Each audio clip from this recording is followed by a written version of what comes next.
dari Allah. Apa sih hidayah itu? Apa Bapak Ibu? Kira-kira hidayah itu apa? Nama Pak, hidayah. Hidayah itu kata ada yahdi, hidayah atau huda, yang artinya petunjuk atau bimbing. Itu arti hidayah. Jadi dari kata hidayah, hidayah petunjuk atau bimbingan. Dari segi bahasa atau lugah, dari segi istilah, berarti orang yang mendapat hidayah itu orang yang mendapat bimbingan dari Allah Subhanahu wa taala. Orang yang selalu mendapat petunjuk dari Allah Subhanahu wa taala. Itulah orang yang dengan hidayah. Nah, Bapak siapa kira-kira orang yang diberi petunjuk?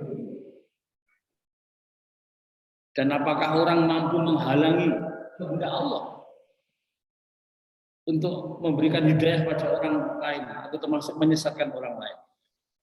Bapak Ibu rahimahullah, dalam Quran surat Al-Kahfi ayat 17, Bismillahirrahmanirrahim. May yahdillahu huwal muhtadi wa may yudlil falan tajid lahu waliyyan mursyida. Barang siapa yang diberi petunjuk oleh Allah, maka dialah yang mendapat petunjuk. Dan barang siapa oleh Allah, maka kamu tidak akan mendapat pertolongan yang dapat memberi petunjuk. Maka berbahagialah orang yang selalu mendapat petunjuk. Termasuk penjenengan Bapak Ibu yang setiap hari hadir istiqomah di masjid ini dalam rangka menegakkan jamaah sholat 5 waktu. Luar biasa. Luar biasa. Ketika penjenengan berangkat dari rumah dalam keadaan suci menuju ke masjid, ini sudah seakan-akan sudah dianggap sholat. Langkah kaki penjenengan yang satu diangkat derajatnya, yang satu diampuni dosanya oleh Allah. Dan maksud Allah afli abwaba rahmatik, kita ambil sop pertama, melaksanakan sholat tahiyatul masjid. Di tengah-tengah adzan kita berdoa, itulah doa yang luar biasa, doa yang makbul. Kemudian sholat, dan jangan bergegas pulang setelah saya sholat, kita berdoa. Ketika kita dalam keadaan berwudu, zikir, ya, maka Allah mengampunkan, memohonkan atas dosa-dosa kita. Luar biasa. Itulah kemuliaan orang-orang yang diberi hidayah. Oleh karena itu, tidak ada yang mampu menghalang-halangi siapa yang dikehendaki oleh Allah. Baik dia diberi hidayah maupun diberi kesesatan. Hadirin yang dirahmati Allah. Kemudian apa sih sifat hidayah itu? Sifat hidayah. Yang pertama, Bapak Ibu, hidayah itu sifatnya yaitu hak mutlak Allah Subhanahu wa taala. Jadi hidayah itu hak mutlak Allah. Yang kedua, terbuka. Siapa saja berhak mendapatkan hidayah dari Allah. Baik mereka orang beriman maupun tidak beriman. Jadi orang tidak beriman pun tidak bisa mendapat hidayah dari Allah. Termasuk orang beriman. Yang sudah beriman pun juga mendapat hidayah. Karena untuk memperkokoh keimanannya. Ini yang kedua. Yang ketiga yaitu hidayah itu mudah didapatkan.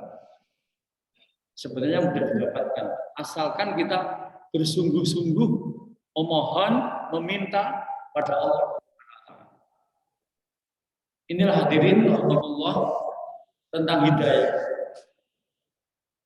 Dan bagaimana cara mendapatkannya? Nah, tentunya dengan cara memohon dan berdoa kepada Allah Subhanahu wa taala. Jadi kita diberi hak untuk memohon dan meminta atau berdoa kepada Allah Subhanahu wa taala.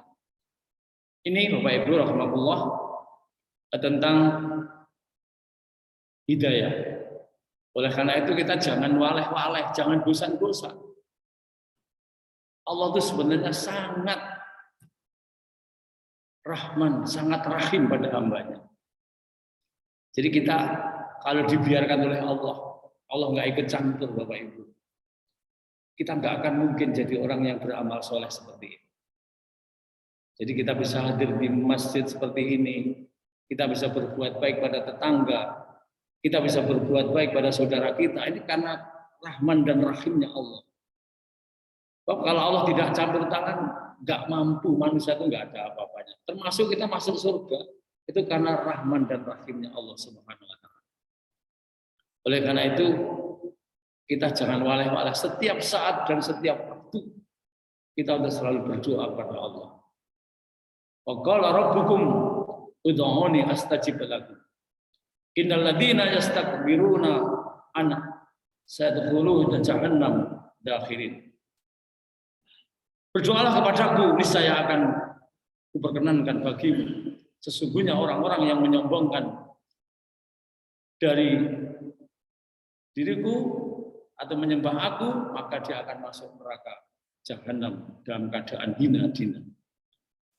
Quran surat Al-Mu'min ayat 60. Jadi Allah itu sangat dekat dengan kita, Bapak Ibu. Ketika kita minta, pasti akan dikasih. Cuman terkadang kita tuh sabar atau tidak. Nah, ini kuncinya. Kadang-kadang kita kan tidak sabar. Kadang-kadang kita tidak sabar. Sehingga menjadikan kita kadang-kadang mudah putus asa. Bahkan sering kita putus asa. Kalau doa-doa kita tidak dikabulkan oleh Allah Subhanahu wa taala. Alhamdulillah. Sekarang kita lanjutkan dengan jenis-jenis hidayah. Jenis hidayah. Jadi banyak sekali jenisnya, tapi secara umum kami simpulkan ada 5 jenis hidayah. Yang pertama yaitu hidayah ilham. Hidayah ilham. Hidayah ilham ini hidayah yang secara umum diberikan oleh Allah terhadap makhluknya. Secara umum. Jadi misalnya binatang yang bisa membantu penyerbukan. Itu termasuk ilham, hidayah ilham. Yang kedua hidayah hawasi. Hidayah hawasi ini diberikan juga kepada semua makhluk, yaitu bisa merespon kebahagiaan. Kalau manusia ya merespon kebahagiaan, merespon kesengsaraan, merespon kegundahan. Nah, ini namanya hidayah hawasi. Yang ketiga hidayah akal. Hidayah akal ini diberikan kepada manusia. Inilah yang membedakan manusia dengan makhluk yang lain. Makhluk yang lain. Termasuk dengan malaikat. Manusia dengan malaikat itu mulia mana, Bapak Ibu? Mulia mana? Mulia manusia. Buktinya, mengapa manusia kalau lebih mulia dari malaikat? Buktinya apa? Malaikat disuruh bersujud kepada Adam. Bersujud di sini bukan berarti menyembah, bukan berarti menyembah.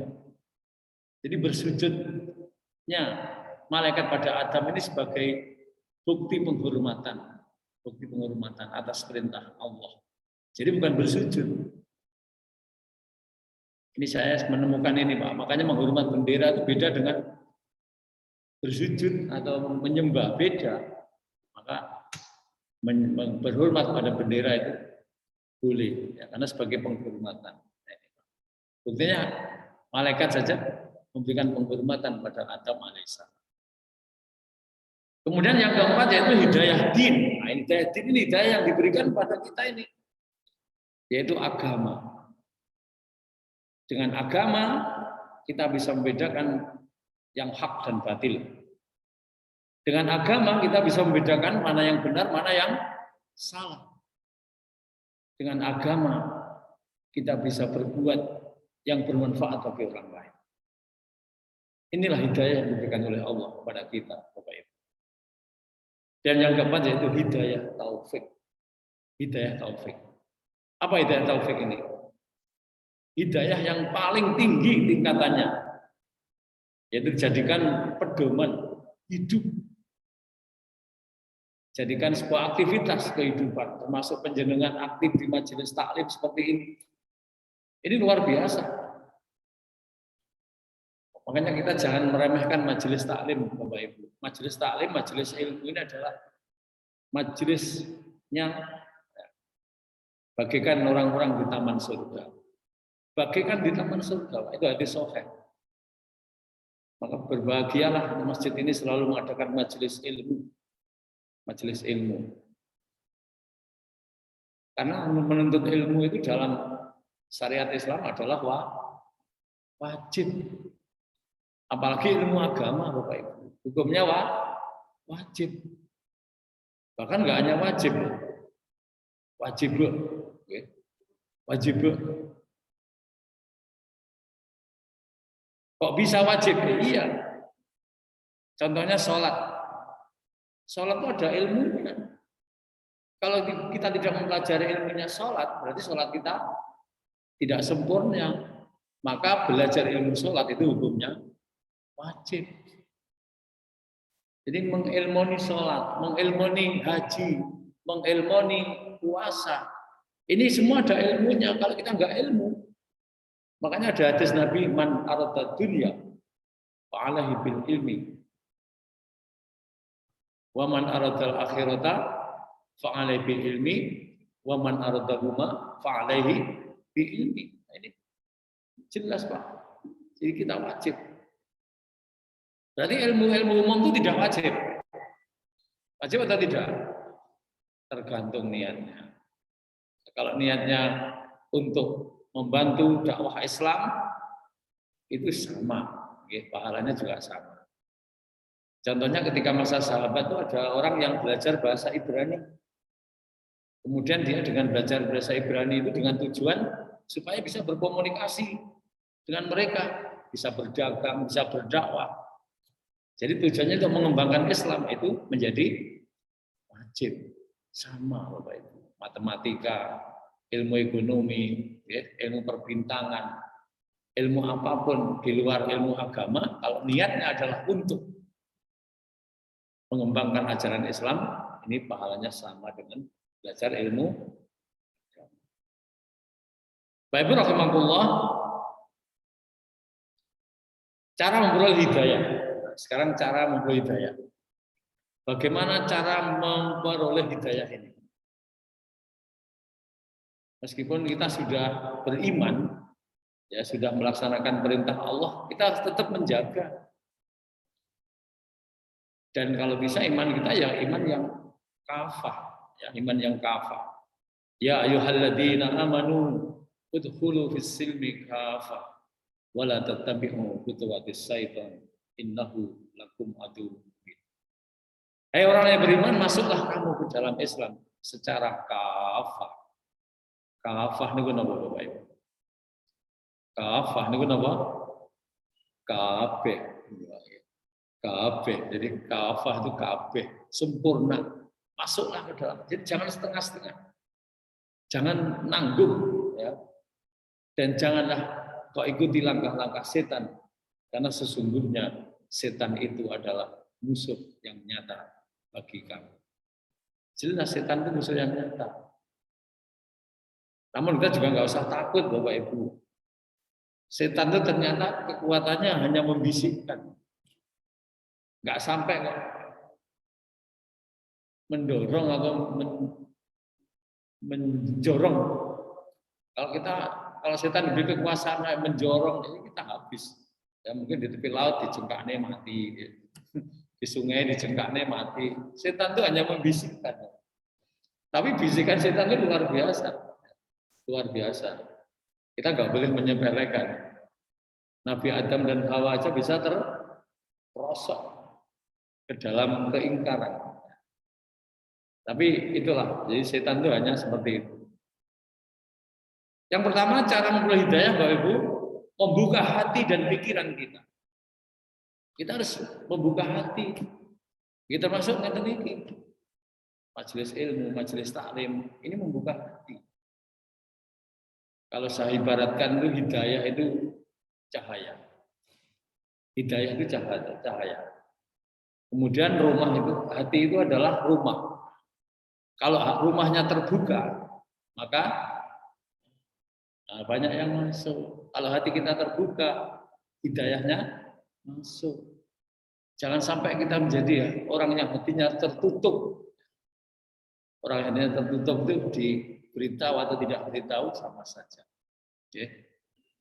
Diberi peringatan atau tidak diberi peringatan, tetap saja. Itulah orang-orang yang hatinya tertutup. Tapi kalau orang yang hatinya terbuka, dia diberi peringatan, diberi wejangan, diberi petuah-petuah, dia resapi. Kalau memang benar dia laksanakan. Itulah yang pertama. Yang kedua, Bapak Ibu, cara berhidayah itu termasuk memperbanyak menghadiri kajian-kajian seperti ini. Saya yakin penjenengan mendengarkan ceramah siapapun kalau kita serius, mesti ada yang masuk ke hati. Gitu. Mesti, meskipun hanya sedikit, mesti ada yang masuk ke hati. Makanya jangan waleh-waleh, jangan bosan-bosan Bapak Ibu untuk terus mendatangi kajian-kajian majelis ilmu. Ya, majelis ilmu. Utlubul ilma minal mahdi ilal lahdi. Tuntutlah ilmu sejak kita dalam buayan sampai kita meninggal dunia. Thalabul ilmi faridatun ala kulli muslimin wa muslimatin. Jadi menuntut ilmu itu wajib. Bagi tiap-tiap muslim dan muslimah. Yang ketiga, tidak menunda kebaikan. Nah, ini loh. Jadi yang ketiga, tidak menunda kebaikan. Jadi kalau kita mau ngaji, nggak usah nunggu. Nanti les tua, engko les pensiun. Ngareng masjid yang nunggu engko les pensiun. Iya lah sampai ije. Ya kalau nggak sampai pensiun kemudian dipanggil oleh Allah Subhanahu Wa Taala. Namanya kematian itu sewaktu-waktu, mendadak, tiba-tiba, di mana saja, kapan saja, dan dalam keadaan apa saja. Mati muda juga patut, mati tua sangat patut, sangat patut. Jadi mati itu sewaktu waktu. Makanya jangan menunda kebaikan. Jangan menunda kebaikan. Dan yang keempat, istiqomah. Istiqomah,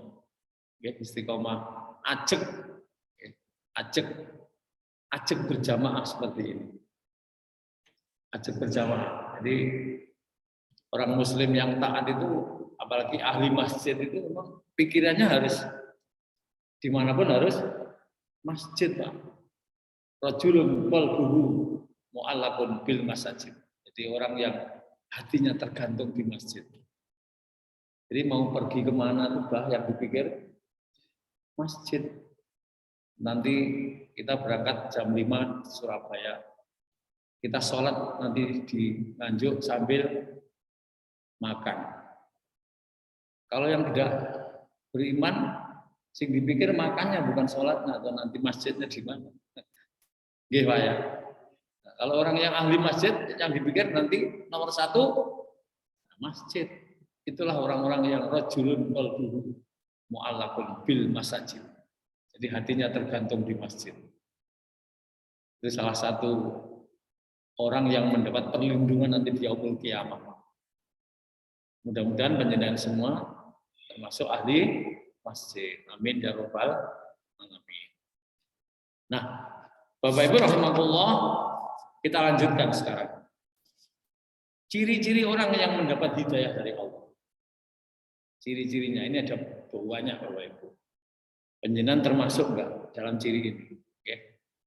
Yang pertama, Bapak Ibu, orang yang dipahamkan perkara agama sehingga dapat membedakan mana yang sesuai dengan Al-Quran, mana yang sesuai dengan hadis. orang yang dipahamkan. Namun tidak hanya sekedar paham ya, termasuk mempraktekkan. Jadi paham terus mempraktekkan. Tapi insya Allah jamaah Masjid Baitul Haq ini sudah luar biasa. Ya.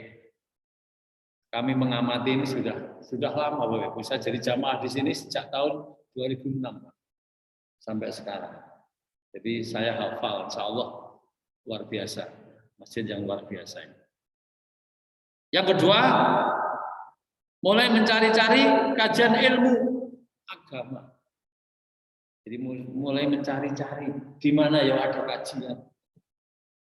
Di mana ya ada kajian. Kita tidak lelah untuk mencari majelis ilmu. Betul ya? Ini saya lihat sebagian jamaah juga banyak yang berpindah dari masjid ke masjid mana yang ada kajian ilmunya. Yang ketiga yaitu mulai membenahi ibadah sholatnya. Sudah sesuai dengan tuntunan Allah dan Rasulnya atau belum. Selalu membenahi. Sebab Bapak Ibu kita tuh mesti selalu kurang. Gitu. Kita kadang-kadang kan merasa sudah cukup, merasa sudah. Tapi sebenarnya kalau kita mau belajar lebih dalam, masih ada yang kurang. Masih ada yang kurang. Ya. Kemudian mulai menanyakan atau mencari dalil tentang suatu ibadah. Ada nggak dalilnya? Kalau nggak ada dalil, nggak usah dilakukan. Kalau nggak ada perintah, nggak usah dilakukan. Kalau kita mau melakukan yang sudah ada perintahnya, itu sudah masya Allah. Nggih. Oh, apa coba? Sholat. Jadi mau sholat apa? Jamaah 5 waktu. Rawatib. Berapa yang disyariatkan sholat rawatib? Berapa rakaat? 12 rakaat. 2 rakaat sebelum subuh, 4 rakaat sebelum zuhur, 2 rakaat sesudah zuhur, 2 rakaat sesudah maghrib, 2 rakaat sesudah isya. Ini hadis sahih. Mau sholat sunnah, tahajud. Tahajud berapa? 11. Witir, sak witirnya gitu. Duha, berapa duha? Maksimal 12. Mau sholat apa lagi? Sukril wudhu. Setelah wudhu sholat, enggak ada habisnya, Pak. Jadi kita yang sesuai dalil saja luar biasa banyak. Gitu. Puasa yang wajib Ramadan, yang sunnah napa Bapak Ibu? Senin Kemis, bin. Apalagi kalau enggak masih kurang marem, Daud. Puasa Daud itu juga boleh, Pak. Mulai 10 Muharram ya. Ada lagi puasa Arafah. Wah, banyak ya. Jadi mulai menanyakan ada dalilnya enggak, itu termasuk orang-orang yang kemudian orang yang mulai membenahi bacaan Al-Qur'annya. Jadi kita mulai belajar baca Al-Qur'an. Enggak apa-apa. Jadi meskipun sudah tua terbata-bata, enggak apa-apa. Enggak apa-apa karena keistimewaan Al-Qur'an itu luar biasa. Kemudian selalu sholat fardu di masjid dan di awal waktu. Yang benar tepat waktu nopo awal waktu? Awal waktu nopo tepat waktu? Kalau tepat waktu bisa nggak pas adzan sholat? Nggak bisa, kan masih nunggu adzan dulu. Belum nanti nunggu imamnya, gitu. Nunggu yang dzikir. Jadi nggak bisa tepat waktu. Yang benar awal waktu. Jadi sholatnya awal waktu berjamaah di masjid, baik laki-laki, kalau saya dan perempuan dan wanita. Selama wanita dapat izin dari suami dan kondisi aman, Karena saat itu Rasulullah kan sop terbaik laki-laki di depan, sop terbaik wanita di belakang. Berarti wanita itu sudah diatur oleh Allah. Ada jamaah di masjid. Jadi kalau saya, Jadi wanita kalau memang kondisi aman, kemudian suami mengizinkan, ya, monggo. Karena fadilahnya luar biasa tadi loh. Satu kaki diampuni derajatnya, kaki yang satu diampuni dosanya oleh Allah. Luar biasa. Belum ketika masuk masjid berdoa untuk minta dibukakan pintu rahmat-rahmat Allah. Nah ini duduk didoakan oleh malaikat, ya, subhanallah. Dan ada waktu-waktu yang makbul, yaitu antara adzan dan iqamah. Itu waktu yang makbul, Pak. Waktu yang makbul. Ini Bapak Ibu. Berikutnya yaitu semakin giat mengerjakan sholat sunnah. Semakin giat mengerjakan sholat sunnah. Ya. Masuk tahajud, duha. Ya. Sekarang ini kan untuk mengingat kita pada malam itu kan bisa pakai alarm, Pak. Ya. Alarm, luar biasa itu. Alarm yang keras, masa nggak bangun. Dikeraskan alarmnya. Jam cukupan itu jam 2:30, Pak. Kalau jam 3 kadang-kadang kecepatan. Tahu-tahu sudah subuh. 2:30 kita sudah membangunkan alarm. Ini kadang-kadang ya godanya kan banyak. Alarm sudah bunyi ini dimatikan. Padahal sudah bunyi dimatikan. Jadi akhirnya berkepanjangan, nggak bisa bangun. Kemudian menjauhkan diri dari hal-hal yang bersifat subhat. Subhat itu apa? Ragu-ragu. Tapi kalau tidak hati-hati, subhat itu bisa lebih dekat kepada haram. Jadi kalau penjenengan sudah meninggalkan hal yang subhat, itulah termasuk orang yang mendapat hidayah dari Allah Subhanahu wa taala. Kemudian mulai rajin bersedekah. Rajin bersedekah. Kalau di sini sudah jangan ditanya, di sini ahli sedekah. Luar biasa. Berikutnya, tidak mengenyangkan perut saat kita makan. Ternyata konsep Rasulullah itu luar biasa kalau benar-benar kita praktekkan. Jadi ketika makan itu sepertiga makan, sepertiga udara, sepertiga air. Coba panjenengan setelah isya jadi makan penuh, artinya berarti kita isi penuh makanan, dijamin tidak enak, perut rasanya nggak enak. Tapi kalau setengah kenyang, itulah konsep Rasulullah. Jadi sepertiga makan, sepertiga air, sepertiga udara. Kemudian seringkali terbangun sendiri pada malam sepertiga malam. Ini termasuk orang yang sudah hidayah. Sering ya Bapak Ibu terbangun sendiri, insya Allah. Terbangun sendiri apa dibangunkan? Enggak apa-apa, dibangunkan juga enggak apa-apa. Yang penting pokoknya melaksanakan, oke? Melaksanakan sholat tahajud. Kemudian mulai menjalankan sunnah-sunnah kehidupan sehari-hari, termasuk bertetangga yang baik, kita menerima tamu yang baik sesuai syariat Islam, bermuamalah yang baik dengan siapapun. Ini berarti kita termasuk dapat hidayah. Sering memberikan bantuan, meringankan orang lain. Bahkan Bapak Ibu, bantuan sebutir kurma saja, Bapak Ibu. Ini hadis sahih, Pak. Kalau penjenengan ikhlas, itu bisa menjadi simpanan di surga. Bisa mengantarkan kita ke dalam surga. Satu butir kurma, Pak Imam. Satu butir kurma itu bisa menjadikan kita masuk surga. Syaratnya ikhlas karena Allah Subhanahu wa taala. Makanya ajaran Islam itu luar biasa, luas dan luar biasa. Kemudian tidak lagi mau bersalaman dengan yang bukan muhrim. Yang bukan muhrim itu aslinya nggak boleh, Pak. Yang bukan muhrim ya aslinya memang dalam syariat itu tidak dibenarkan, tidak dibenarkan.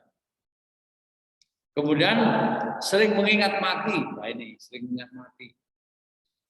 Kita sering takziah ke kerabat kita, ke saudara-saudara kita. Ini termasuk perbuatan apa? Mengingat mati. Nah, Bapak Ibu rahmatullah, karena waktunya hampir habis, ini yang terakhir. Kisah Abu Thalib. Abu Thalib itu siapa? Paman Nabi yang selalu mendukung perjuangan Rasulullah. Luar biasa. Ini namanya Abu Thalib itu benar-benar ditakuti oleh orang-orang kafir, oleh orang-orang Quraisy saat itu. Kalau mungkin bisa dikatakan, ayo langkai dulu mayat saya kalau ingin mengganggu ponakan saya. Mungkin seperti itu, Pak. Jadi itu pelindung. Tapi di akhir hayatnya, hadirin, ternyata Abu Thalib tidak beriman kepada Allah Subhanahu wa taala. Tidak mampu beriman. Tidak mau beriman. Bahkan saat itu Rasulullah sudah merayu luar biasa. Karena di sekitar Abu Thalib itu ada Abu Jahal, ada Abu Lahab, dan sebangsa abu-abuan yang lain ngumpul di situ. Ngumpul. Terus mempengaruhi supaya tidak masuk Islam. Jadi akhirnya meninggal dalam keadaan tidak beriman kepada Allah Subhanahu wa taala. Kemudian Nabi memohonkan ampun. Nah, boleh nggak Bapak Ibu? Orang beriman memohonkan ampun kepada orang yang nggak beriman. Boleh nggak? Tidak boleh. Memohonkan ampun nggak boleh. Tapi kalau mendoakan supaya mendapat hidayah, boleh nggak? Boleh. Ya, boleh. Ini diabadikan dalam Quran surat At-Taubah ayat 113. Maka nali nabi waladina amanu ayastaghfiru lil musyrikin. Tidak patut bagi seorang nabi dan orang-orang yang beriman untuk memohonkan ampun kepada orang-orang musyrik. Ini ditegur oleh Allah. Innaka la tahdi man ahbabta walakin Allah yahdi may yasha wa huwa a'lamu bil muhtadin. Sesungguhnya engkau Muhammad tidak mampu menjadikan orang-orang yang kau cintai ini, tidak mampu menjadikan orang yang kau cintai, akan tetapi Allah lah yang akan menunjuki siapa yang Dia kehendaki. Jadi nggak bisa. Sekalipun Nabi pun tidak bisa untuk memberikan hidayah kepada umatnya. Termasuk Nabi Nuh alaihissalam, gitu. Anak dan istrinya juga tidak mau beriman kepada Allah Subhanahu wa taala. Termasuk Nabi Lut alaihissalam, istrinya yang keturunan bangsa Sodom. Bangsa Sodom itu juga akhirnya tidak beriman pada Allah. Jadi kesimpulannya Bapak Ibu, hidayah itu adalah hak mutlak Allah Subhanahu wa taala. Kita hanya mendoakan. Kita itu hanya fadzakir innama anta mudzakir. Kita itu hanya mengingatkan.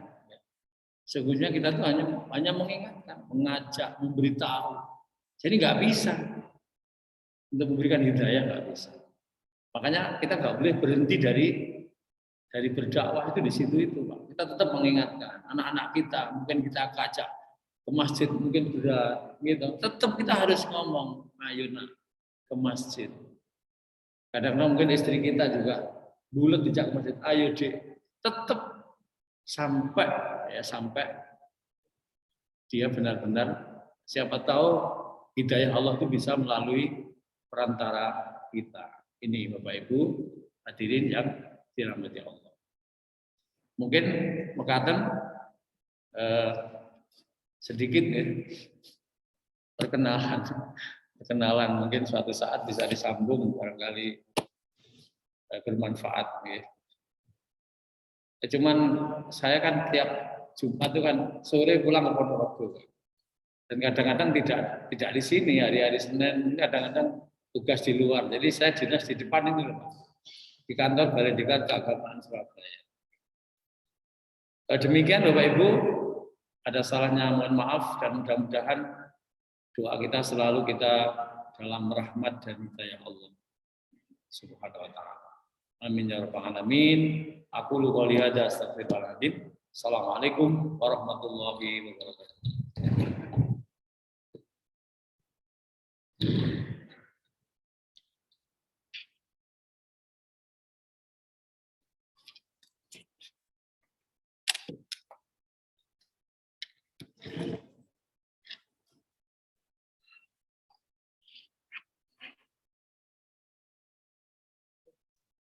Ini enak-enak kau terpengaruh. Oh, enggak.